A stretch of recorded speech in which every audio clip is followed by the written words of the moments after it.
ये खबर पारुल यूनिवर्सिटी द्वारा प्रस्तुत की गई है।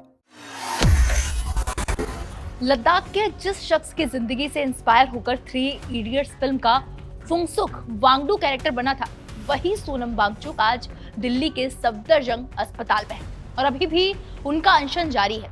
आज यानी 20 जुलाई को उनके अनशन को करीब 23 दिन बीत चुके हैं, लेकिन अब इस पूरे मामले में एक बहुत बड़ा ट्विस्ट आ गया है। वांगचुक ने सोशल मीडिया पर पोस्ट करके साफ साफ कह दिया है कि वो आज ही अपना अनशन खत्म कर सकते हैं, लेकिन इसके लिए उन्होंने 3 बहुत ही दिलचस्प शर्तें रख दी हैं।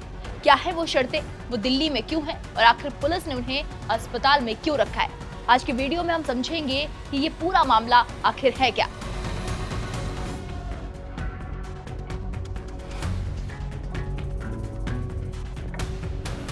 चलिए कहानी की शुरुआत शुरू से करते हैं। तारीख थी 28 जून। सोनम वांगचुक ने एक अनशन शुरू किया।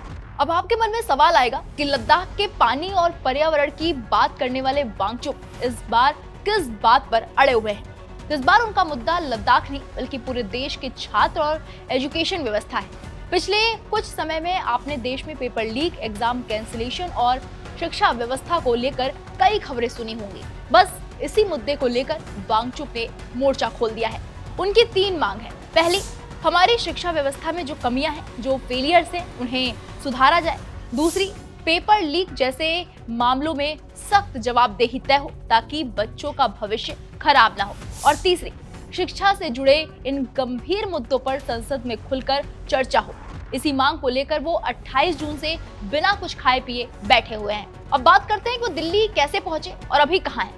अपनी मांगों को देश के सामने रखने के लिए वो दिल्ली के जंतर मंतर पर अनशन कर रहे थे, लेकिन 18 जुलाई को दिल्ली पुलिस ने सुरक्षा और स्वास्थ्य कारणों का हवाला देते हुए उन्हें जंतर मंतर से हटाया और सफदरजंग अस्पताल में भर्ती करा दिया।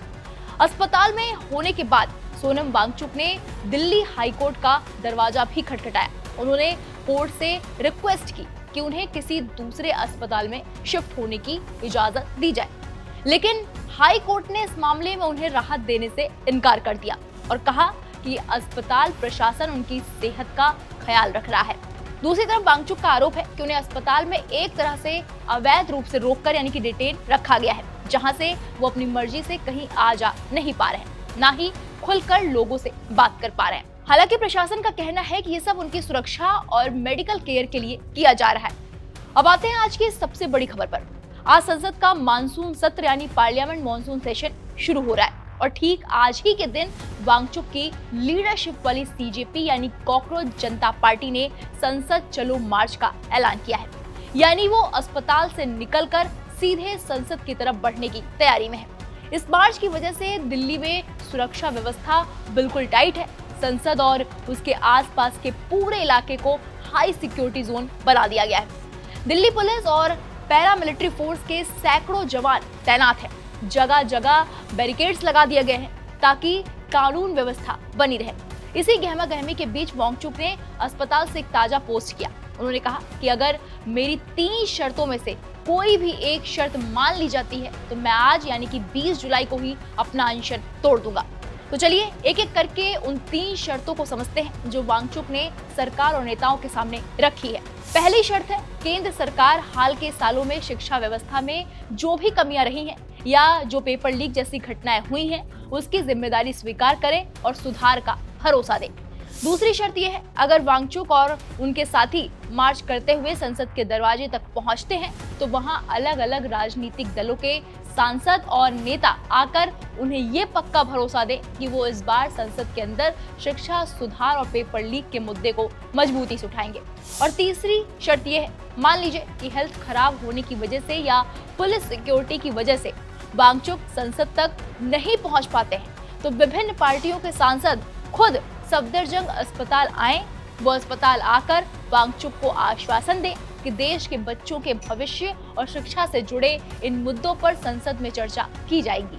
वांगचुक का कहना है कि इन तीनों में से कोई भी एक बात पूरी हो जाए तो वो तुरंत पानी पीकर अपना अनशन खत्म कर देंगे।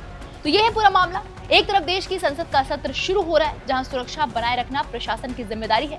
दूसरी तरफ एक सामाजिक कार्यकर्ता है जो शिक्षा जैसे बुनियादी मुद्दे पर देश के नीति निर्माताओं का ध्यान खींचना चाहते हैं। अब देखना ये होगा कि आज दिन भर में क्या कोई सांसद सोनम वांगचुक से मिलने अस्पताल पहुंचता है या फिर बातचीत का कोई नया रास्ता निकलता है। मुद्दा बच्चों की पढ़ाई और देश के भविष्य का है, इसलिए उम्मीद यही मानी जा रही है कि जो भी रास्ता निकलेगा वो शांतिपूर्ण और देश के हित में होगा। इस पूरे मामले पर आपकी क्या राय है? क्या आपको लगता है कि सोनम वांगचुक की ये 3 शर्तें सही है? हमें कमेंट बॉक्स में जाकर जरूर बताइएगा। बाकी बड़ी खबरों की आप देखते रहिए दैनिक जागरण न्यूज़।